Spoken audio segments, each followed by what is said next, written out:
না না? বাপেরা, নজওয়ান তরুণেরা, আসেন প্রথম ফিরাউনের কথা বলছিলাম। ফিরাউন অত্যাচারী শাসক ছিল, জালিম শাসক ছিল। সে প্রথমে ছোটখাটো এলাকায় চুরি করে বেড়াতো, তারপরে একটা গ্যাং তৈরি করলো, সেই গ্যাং দ্বারা এলাকায় মস্তানি করত, তারপরে মানুষের কাছে হুমকি দিয়ে পয়সা দেয় তোলা তুলতে লাগলো, তারপরে আর একটু ক্ষমতা শুনে বসলো। এইভাবে সে মিশরের রাজা হয়ে গেল। এ যুবকেরা, আল্লাহ পাক ছাড় দেয়, ছেড়ে দেয়নি। এত অত্যাচার ফেরাউন করেছিল, এত জুলুম ফেরাউন করেছিল, তার অত্যাচারে পুরো মিশরের মানুষ অতষ্টিত হয়ে গিয়েছিল, সবাই নাজেহাল হয়ে গিয়েছিল। বিশেষ করে বনি ইসরাইল যারা বড় গরিব ছিল, দুর্বল ছিল, তাদের পেটিগুলোকে এমন করে ফেরাউনের সৈন্য সামন্তরা, তাদের চেলারা ভোগ করে বেড়াতো। এ যুবকেরা, যদি কেউ ফেরাউনের বিরুদ্ধে আওয়াজ তুলত, ফেরাউন তাকে কঠিনতম শাস্তি দিয়ে তাকে মৃত্যুদণ্ড দিয়ে হত্যা করে দিত। এই অত্যাচারের নাম পৃথিবীতে ছড়িয়ে গেল, মানুষ হাহাকারে পড়ে গেল, কি করে রাত থেকে বাঁচা যায়? এ যুবকেরা, তরুণেরা, বাপেরা, এই অত্যাচারী শাসকের সাম্রাজ্য ধ্বংস করে মানুষকে নিরাপত্তা দিবার জন্য আল্লাহ পাক হযরতে মুসা আলাইহিস সালামকে পাঠিয়েছিলেন। ওই পাকাটা আমার পায়ে কেন? ওইদিকে ঘোরাও তো। তাহলে যেখানে ফেরাউন আসবে সেখানেই মুসা আল্লাহ পাঠাবে, বুঝছেন তো নাকি? বড় ফেরাউন মুসা নবী এসেছেন। আজ যদি ছোট ছোট ফেরাউন আসে, মুসা নবীর ভালোবাসার লোক আসবে না? আসবে না? জোরে বলেন, আল্লাহ পাঠাবে তো। এ নওজওয়ানেরা, এই ফেরাউন অত্যাচার করতে করতে লাস্টে এমন একটা জায়গায় পৌঁছে গেল। ফেরাউন কি করলো? নিজেকে খোদা দাবি করে ফেললো, এই খোদা দাবি করে দিল। এ যুবকেরা, যে না ফেরাউনকে খোদা বলে মানবে, ফেরাউন তাকে হত্যা করে দিতে লাগলো। ফেরাউন তার উপরে জুলুম করতে লাগলো, ফেরাউন তার উপরে অত্যাচার করতে লাগলো। মানুষ নাচারে পড়ে ফেরাউনকে খোদা বলে এমন করে বেঈমান হতে লাগলো, আল্লাহর জাহান্নামী হতে লাগলো। আজকে আমার ভারতবর্ষে জোর করে মুসলমানদেরকে বেঈমান বানাবার পরিকল্পনা চলছে না চলে? বিভিন্ন রাস্তায় ধরে ইসলাম বিরোধী স্লোগান দিচ্ছে, যে না দেবে তাকে মারতে পিটিয়ে মেরে ফেলছে। সে যদি 80 বছরের মুরব্বী হয় তারও দাড়ি ধরে মারছে, সে যদি ছোট বাচ্চা ছেলে হয় তাকেও মারতে লেগেছে। কারণ আজকে আমার দেশেও ছোট ছোট ফেরাউন বেরিয়েছে।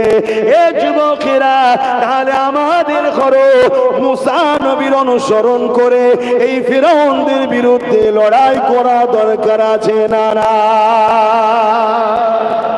তুমি মুসলমান দাবি করো, ইসলাম বোঝো না? হুজুরের ছেলে কেন বলবে? হুজুরের ছেলে, মৌলানা, মুফতিরা বলবে না তো কারা বলবে?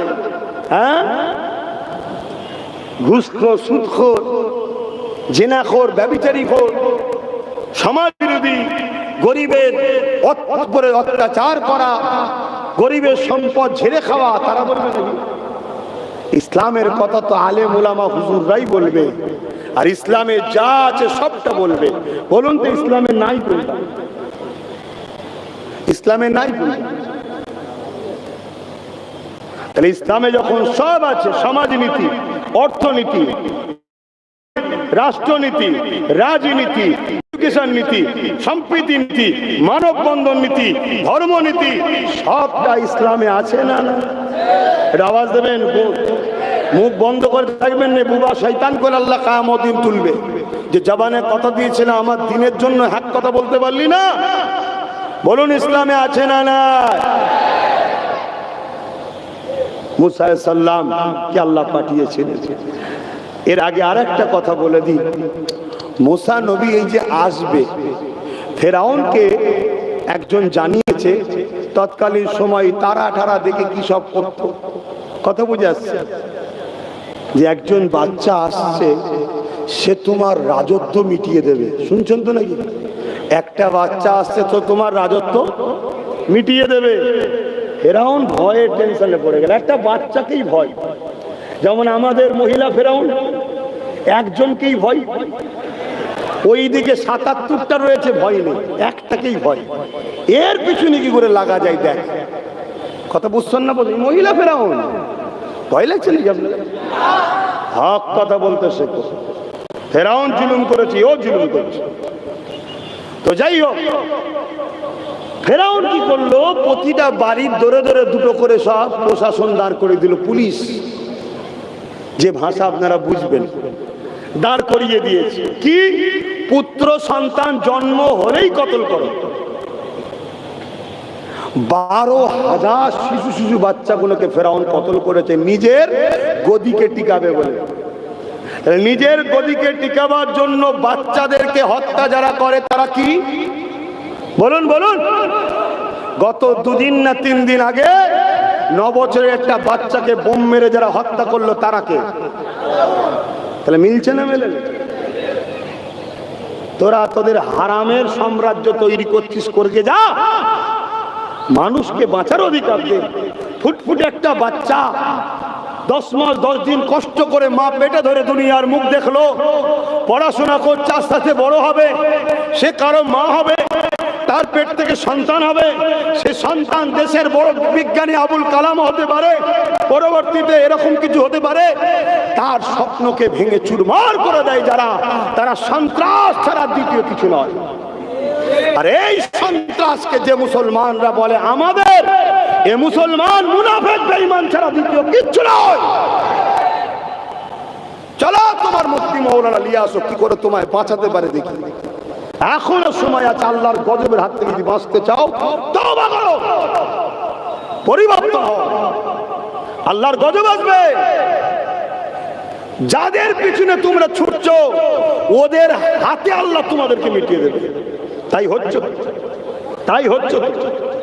আজকে আমার মসজিদ নিরাপদে নাই, আমার মাদ্রাসা নিরাপদে নাই, আমার কবরস্থান নিরাপদে নাই, আমার ঈদগাহ নিরাপদে নাই, আমার খানকা নিরাপদে নাই। যাদের জন্য আমরা সবকিছু করেছি তারাই দেখুন আজকে আমরা যে একটু নিজেরা ঘিরে রাখবো আমাদেরকেও রাখতে দিচ্ছে না। তাহলে ভাবুন এখনো সময় আছে। তো 12,000 বাচ্চাকে ফেরাউন হত্যা করেছে, চারটিখানি ব্যাপার। কিসের জন্য? শুধু নিজের সাম্রাজ্য, নিজের তাকতকে বেঁচিয়ে রাখবো। এমনও সিস্টেম চলছে, নিজেরা সাপ হয়ে কামড়াচ্ছে, নিজেরাই উজা হয়ে ঝাড়ছে। শুনছেন তো নাকি? না হয় বড় চিন্তার বিষয়, পাহেলগামে যে হামলা হলো, 300 কিলোমিটার দূর থেকে এসে হামলা করে আবার 300 কিলোমিটার পার হয়ে চলে গেল। শুনছেন তো নাকি? কে কামড়াচ্ছে আর কে ঝাড়ছে বুঝা বড় তো মুশকিল, ভাবার বিষয় আছে না? না, এটা এত ডেঞ্জারাস জিনিস। আসেন ওই ফিরাউনের আমলেতে আল্লাহ পাকের একটা বান্দির কথা বলি শোনেন, কেননা আমাদের সমাজে বড় ভূমিকা রাখে মায়ের জাতেরা, নারীরা, ঠিক তো নাকি? এ না জওয়ানেরা, মা যদি মজবুত হয়, মা যদি নেককার হয়, মা যদি ধার্মিক হয়, ওই বাচ্চা হক হওয়া, ওই বাচ্চা নেককার হওয়া, ওই বাচ্চা ভালো হওয়ার 90% চান্স কিন্তু মায়ের থেকে। তাই আমি আমার মায়েদেরকে মাইকের আওয়াজে বলি, এ আমার আম্মা জানেরা, আজ তোমার আমার উপরে কিছুই তো আল্লাহ পরীক্ষা নেই রে। যে পরীক্ষা ওই ফিরাউনের আমলে একজন মাকে নিয়েছিল, যিনার নাম হলো হযরত আম্মা জান মাসাদ্দা তিনাকে আল্লাহ তিনটে পুত্র সন্তান দিয়েছিল, কিন্তু সংসার বড় অভাব ছিল, বড় গরিব ছিল। এই জন্যে ফেরাউনের বাড়ি মাইনে সিস্টেমে কাম করে তিনি বাচ্চাদের মুখে আহারের মাধ্যম করেছিল। একদিন তিনি বাচ্চাদের কেমন করে ওই ফেরাউনের বাড়িতে কাজ করতে করতে হঠাৎ করে জবান দিয়ে বিসমিল্লাহ বলে উঠেছে। কোন জিনিস লিবার জন্য যখন বিসমিল্লাহ বলে উঠেছে, এই সময় ফেরাউনের কানে এই খবরটা পৌঁছে দেওয়া হয়েছে, এ আমাদের সরদার, এ আমাদের খোদা, এ আমাদের শাহিনশাহ ফেরাউন, তোমার বাড়িতে যে মাসাদ্দা কাজ করে সে তোমাকে খোদা বলে মানে না, সে মুসা যে খোদার প্রচার করছে তাকে খোদা বলে মানে। এই কথা শোনার সাথে সাথে ফেরাউন রেগে লাল হয়ে গেল। আম্মাজান মাসাদ্দাকে ডাক দিও, এ মাসাদ্দা এদিকে আসো।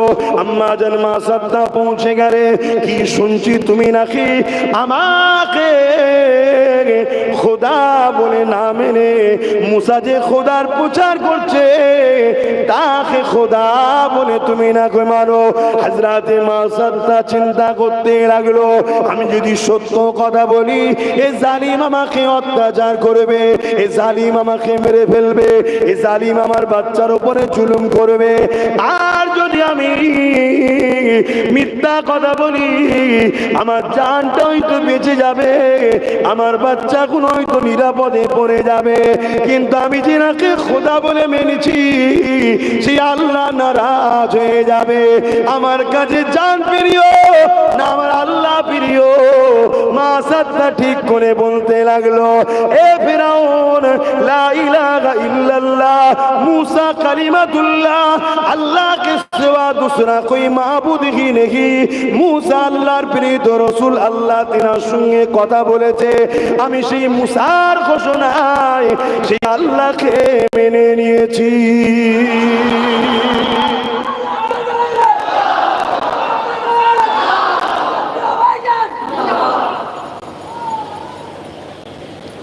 ভাবেন আমরা কোথা আর আম্মাজান মাসাদ্দা কোথায়?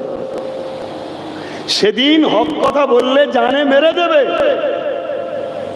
এটা জানার পরও তিনি সত্য কথা বলছে কেন? আমার কাছে জানের থেকে বেশি প্রিয় কে গো? জোরে বলো। আমরা তো এটা মুখ দিয়ে বলছি, দিলে কি আছে? দিলে যদি থাকতো তাহলে আমার আম্মাজান গুনগুনোকে সামান্য ভিক্ষার জন্য বেপরদা করে পরপুরুষের কাছে পাঠান কেন? ফর্ম ফিল আপ, ফটো তোলা, কি গো পাঠাই না কেন? একটু ভিক্ষা পাবে 500,000 টাকা, পাঠান কেন? জানেন না পর্দা করা ফরজ? আমার আম্মা জানেরা, মাইকের আওয়াজে শুনছেন, আপনাদের সন্তানের মতো বলছি, নিতে হয় নেবেন, না নিতে হয় বোঝাপড়া আল্লাহর সঙ্গে করবেন। মনে রাখবেন এত অভাব আমাদের পরে নেই, এরপরেও আমরা একবারও ভাবলাম না যে এর মধ্যে কিছু একটা পরিকল্পনা চলছে না তো? কেন মহিলাদেরকেই টার্গেট করা হলো? কেন? কারণ ইসলামে পুরুষ যদি ইনকাম করে, ইনকাম যদি ভুলও হয়, কিয়ামতের দিন নারীদেরকে আল্লাহ প্রশ্ন করবে না, পুরুষদেরকেই প্রশ্ন করবে। কেন? পুরুষ হলো নারীদের গার্জেন। সে হতে পারে বিবাহের আগে বাপ গার্জেন, বিবাহের পরে স্বামী গার্জেন, তারপরে বয়স হয়ে গেলে বড় সন্তান বা সন্তানরা গার্জেন। অতএব এরপরও আমাদের পুরুষদের ইনকাম করতে গিয়ে ইচ্ছা করে হোক আর অইচ্ছাকৃত হোক, হয়তো হারাম যদি ঢুকে যায় দুয়া আর কবুল হবে না। মনে রাখবেন, হারাম ঢুকে গেলে দোয়া কবুল হবে না। এই জন্যে ইসলাম বিদ্বেষীরা, ইসলামের দুশ্মনেরা বড় প্ল্যান করে দেখলো যে মুসলিম নারীদের দোয়া কিন্তু কবুল হয়ে যাবে। অতএব এদেরকে যখন হত্যা করব, এদেরকে যখন গ্রাম থেকে বিচ্ছেদ করব, এদের যখন মসজিদ মাদ্রাসা কবরস্থানগুলোকে ভাঙবো, এদের বাচ্চাগুলোকে প্যালেস্টাইনের বাচ্চাদের মতো যখন হত্যা করব, এদের যদি হাত তুলে দেয় তাহলে বদরের মতো আল্লাহ না সাহায্য করে দেয়। তাই এদের হাতটাকে প্রথম নোংরা করে দাও, যাতে কবুল যেন না হয়ে যায়। তাই মহিলাদের ঘরে ফ্রিতে কিছু একটা টোপ দাও, 500,000 টোপ দাও। কথাবার্তায় ঢুকছে না, ঢোকে না? ওই টোপ দিয়ে আমাদেরকে বড় প্ল্যান করে বেপর্দা করছে এবং আমার ইনকাম বলে হারাম অর্থ আমাদের বাড়ি বাড়ি ঢুকাচ্ছে। আর এই হারাম অর্থ খাওয়া স্বামী হোক সন্তান, তারা কখনো ওয়াকাফের পাশে দাঁড়াবে? তারা কখনো আল্লাহর দ্বীনের পক্ষে দাঁড়াবে? কেন তাদের ভেতরটা তো হারাম ঢুকে ঢুকে ঢুকে ঢুকে ও অন্তর ময়লা হয়ে যাচ্ছে। তারা তো ইবলিস শয়তানের দিকেই যাবে। কত রকম প্ল্যান দেখছে। এই শুনছেন তো নাকি? অসুবিধা হচ্ছে নাকি? আমি ওয়াজ করছি বাপ, আওয়াজ করিনি। ওয়াজ আলাদা জিনিস, আওয়াজ আলাদা জিনিস। হ্যাঁ, অন্যায়কে বলতে হবে বাপ। আমাদেরকে ধ্বংস করে দিবার প্ল্যান চলছে। আমার জাতের মধ্যে কিছু মুসলমান আছে এখনো অবুঝ, বুঝতে পারছে না। আল্লাহ সেইগুলোকে হেদায়েত করুক, বলুন আল্লাহুম্মা আমিন। আবার আমার জাতে সেজে কিছু মুসলিম নামদারি মুনাফিক আছে, তারা সবই বোঝে, কিন্তু তারা মূলত আমার জাতকে মিটাবার জন্য ওদের সঙ্গে সেটিং করে আছে। সময় যখন হবে সব দেখবেন ইসলাম ছেড়ে দিয়ে লাভ মেরে বেঈমান হয়ে যাবে, প্রকাশ্য ইসলাম ছেড়ে দেবে। আরে বাবা, ইতিহাস বলছি, স্পেনের ইতিহাস শুনবেন কি করে মুসলমানদের শেষ করেছিল, সব উত্তর পাবে। হযরত আম্মা জান মা সাদ্দাকে বলল, এ মা সাদ্দাক, তুমি কি কথা বলছো? তোমার এত সাহস কোথা থেকে হলো? তুমি কি জানো না আমি তোমার সঙ্গে কি ব্যবস্থাটা করতে পারি, তোমার উপরে কত আযাবটা দিতে পারি? হযরত মা সাদ্দাক বলেছিলেন, এ ফেরাউন রেখে দাও, আল্লাহ আমাকে গরীব করে পরীক্ষা নিচ্ছে, তোমাকে রাজা বানিয়ে পরীক্ষা নিচ্ছে। তোমার উচিত হবে জুলুমকে বন্ধ করে দিয়ে তোমার স্রষ্টা, যিনি তোমাকে দুটো হাত দিয়েছে, দুটো পা দিয়েছে, দুটো চোখ দিয়েছে, যিনি তোমাকে সহিংসা রাজা বানিয়েছে, সেই মহান আল্লাহকে তোমার উচিত হবে মেনে নেওয়া। মা সাদ্দার এই কথা শুনে ফেরাউন রেগে লাল হয়ে গেল। এত বড় কথা আমাকে মানিস না, উপরন্তু আমাকে বলছিস মুসার প্রচার করা আল্লাহকে মেনে নিতে? আমার কি অভাব আছে আমি মুসার কথা মানতে যাব? আমার কোনো অভাব নাই, আমার কোনো বিমারও নাই। এই যুবকেরা কিতাবের মধ্যে রয়েছে ফেরাউনের বিমার হতো না। এই বিমার হওয়া এটা ভালো লক্ষণ, খারাপ নয়। কেন বিমার দিয়ে আল্লাহ তোমাকে আমাকে পরীক্ষা নেয়, বান্দা কতটা ধৈর্য সবর করতে পারে। আসেন আগিয়ে যায়। ফেরাউন তার সৈন্যদেরকে জানিয়ে দিল, বিশাল একটা কড়া জোগাড় করো, ওই কড়াতে তেল দাও আর আগুন দিয়ে তেলটাকে টকবক করে ফুটাতে লাগো। এই টকবক করে ফুটতে লেগেছে, এমন সময় ফেরাউন চলে আসলো। মা সাদ্দাকে এই জায়গায় হাজির করানো হলো। মা সাদ্দার 3টে সন্তানকেও হাজির করানো হলো। আমার আম্মা জানেরা, মন দিয়ে শোনেন, আজকে ঘুমাবেন, কালকে সূর্য উঠবে, আমি উঠবো কি কোনো গ্যারান্টি নাই, কে উঠবেন কোনো গ্যারান্টি নাই। এই দুনিয়া দুদিনের জিন্দেগির জন্য ইসলামের দুশ্মনদের সাথ দেবেন না। গুনার মাপ আছে, ইসলামের ক্ষতি করলে মাপ নাই, ইসলামের দুশ্মনকে শক্তিশালী করলে মাপ নাই। কেননা দিনের মতো সত্য হয়ে যাচ্ছে, ইসলামের দুশ্মনদেরকে চিনা যাচ্ছে। তাই বলে দি সতর্ক সাবধান হয়ে যায়। এ যুবকেরা, তরুণীরা, বাপেরা, ওই সময় মা সাত্তাকে হাজির করিয়ে দেওয়া হলো, পাশে তিনটে বাচ্চাকে দাঁড় করানো হলো। এমন করে ফিরআউন বলতে লাগলো, এ মা সাত্তারে, তুই যদি চাস আমাকে খোদা বলে মেনে নে, তাহলে তোকে বাচ্চাদেরকে আজাদ করে দেবো, অনেক অর্থ দেবো, অনেক কিছু পুরস্কার তোকে দেবো।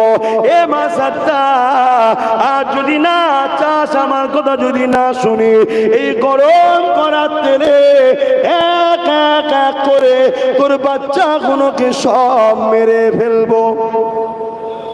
শুনছেন? এই পরীক্ষায় আমরা পড়েছি, আমরা এই পরীক্ষায় পড়েছি। আমাদেরকে শুধু একবার যদি কেউ ফোন করে বলে, হ্যাঁ আব্বাস সিদ্দিকী জলসা শুনতে গেছিস, দাঁড়া তোর টোটোটা বন্ধ, ব্যাস আমরা ভাইকে গেছি।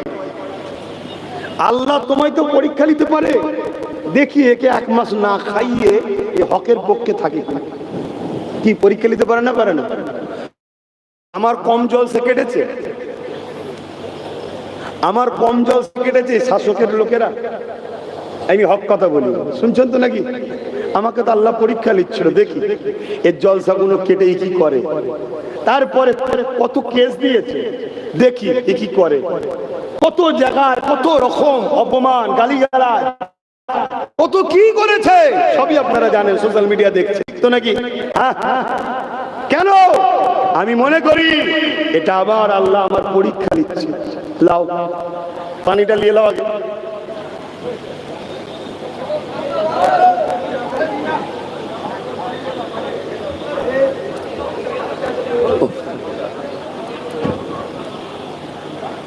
বলবো ত্যাগ স্বীকার করতে হবে, অত সহজ নয়। একটু গরমে যদি এই করেন তাহলে ময়দানে মাসরে কি হবে? হ্যাঁ, আপনারা একা ভিজছেন, আমার কি হচ্ছে? সব ভিজে গেছে। আর আমি কথা বলছি,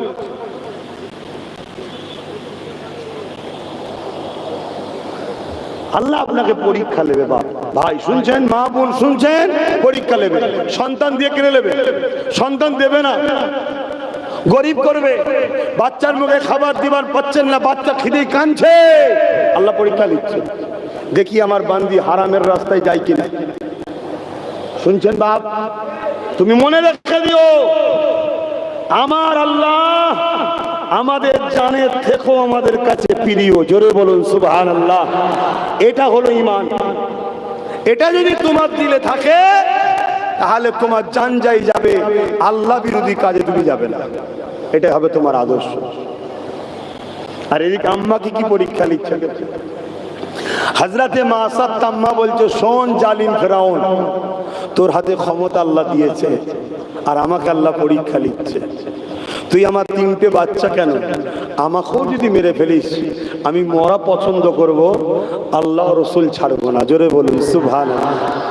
এই ইতিহাসগুলো ইসলামের দুশ্মনরা জানে না? জানে না? জোরে বলুন। ওরা ডাইরেক্ট আমাদের ঘরে এইভাবে মারতে আর চাইছে না, কেন জানে এরা এত জেদি ধর্মের উপরে, এদেরকেও যদি জুলুম করা হয় এরা জান দিয়ে দেবে, ইসলাম ছাড়বে না। তাই প্ল্যান মাফিক প্রথম আমাদের ঘরে খাদ্যগুলো হারাম খাওয়াচ্ছে, খেয়ে খাইয়ে খাইয়ে আমাদের ভেতরটাকে ইসলামের দরদ থেকে আগে সরাচ্ছে, দুর্বল করছে। তাই তো আজকে আমরা ভয় খাচ্ছি। ভয় খাচ্ছে না, খাই না, সব ভয়ের মধ্যে রয়েছে। সবার কাছে একটাই কথা, সবই বুঝতে পারছি, কি করব যদি ডাকাত চলে আসে? বুঝছেন না, বোঝেন না? সবাই জানে। তাহলে ভয় খেয়েছি না খাইনি আমরা? এই ভয়টা আমাদের মধ্যে ঢুকানো হচ্ছে। আর মনে রাখবে যে আল্লাহ ছাড়া অন্য কাউকে ভয় করবে, আল্লাহ তাকে দুনিয়ায় জিল্লাত দেবে তাদের হাতেই।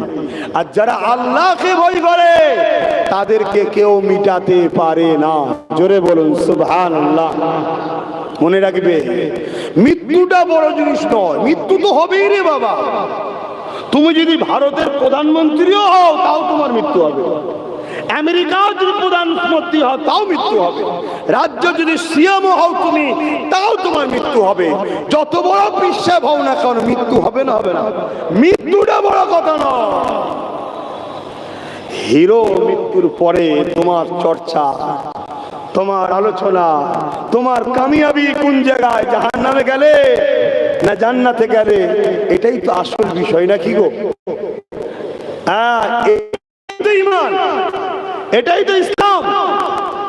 তো ভাইরা আমার কি কথা বলছিলাম, হযরতে মা সাত্তাম্মা বলছে আমাকে মেরে ফেললো, আমি আহা কি ঈমান দেখি। আর আজকে আমাদের দশা, বাপেরা, নওজোয়ান তরুণেরা, হযরত আম্মা জান মা সাত্তার এই কথাটা শুনে ফেরাউন ঘোষণা করে দিল তার সৈন্যদেরকে, মা সাত্তার বড় ছেলেটাকে নিয়ে গিয়ে ওই গরম করা তেলেতে ফেলে দাও। এ যুবকেরা, তরুণেরা উঁচু জায়গাতে দাঁড় করিয়ে রেখেছে। গরম করা তেলেতে বাচ্চাকে যখন ফেলে দিল, বাচ্চা ছটফট করতে লেগেছে আর কলেমা পড়তে পড়তে জীবনে দুনিয়া থেকে বিদায় নিয়ে চলে যায়। ইন্না লিল্লাহি ওয়া ইন্না ইলাইহি রাজিউন। বাচ্চাটা থেমে গেল, মা সাত্তার চোখ দিয়ে পানি বেরিয়ে গেল।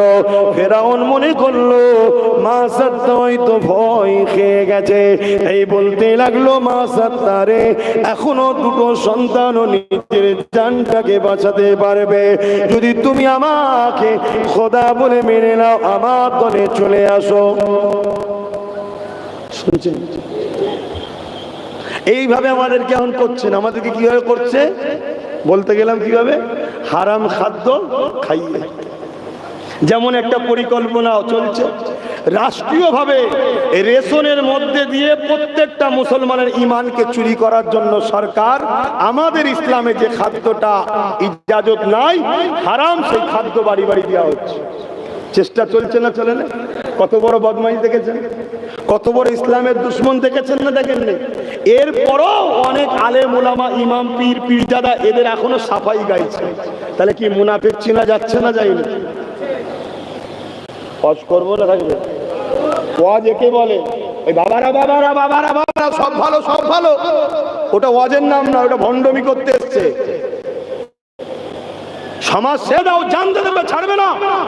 অতএব ওকে প্রথম হারাম খাওয়া, ওর ধর্মে যে খাদ্য নিষেধ ওটা খাওয়া, যেখানে সেরেক যুক্ত কাজ হয় বা কোনো গান বাজনা বাজে, এই মেলার খাদ্য খাওয়াটাও কি হারাম। ওই খাবার কেউ খেলে ঈমান চলে যাবে। শুনছেন তো নাকি? সেইখানে একটা রাজ্যের প্রধান, তার উচিত ছিল শিক্ষা, স্বাস্থ্য, রুজি রুটির কথা, কর্মসংস্থানের কথা ভাবা, তা না করে রাষ্ট্রীয় ফান্ড দিয়ে সে একটা ধর্মস্থান করেছে। রাষ্ট্রীয় ফান্ড, তার ধর্ম সে করতে পারে, আমার আর এলে কোনো আলোচনা নেই, কিন্তু রাষ্ট্রীয় ফান্ড দিয়ে করেছে। তারপরেও সে যদি বলে রাষ্ট্রীয় ফান্ড আমার কাছে আছে করব, তাহলে আমি বলবো শিখ, পাঞ্জাবি, আদিবাসী, দলিত সবার করতে হবে, আমাদেরও একটা 200 কোটি টাকা হলো খরচ করে করে দিতে হবে, ঠিক না বে ঠিক? না হয় তুমি একজনদের সবার নয়। কিন্তু তার থেকেও ভয়ানক বিষয় কি বললাম, যেটাকে এতে নিষেধ করেছে, যেমন অন্য ধর্মের ভাইদের অনেক খাদ্য আছে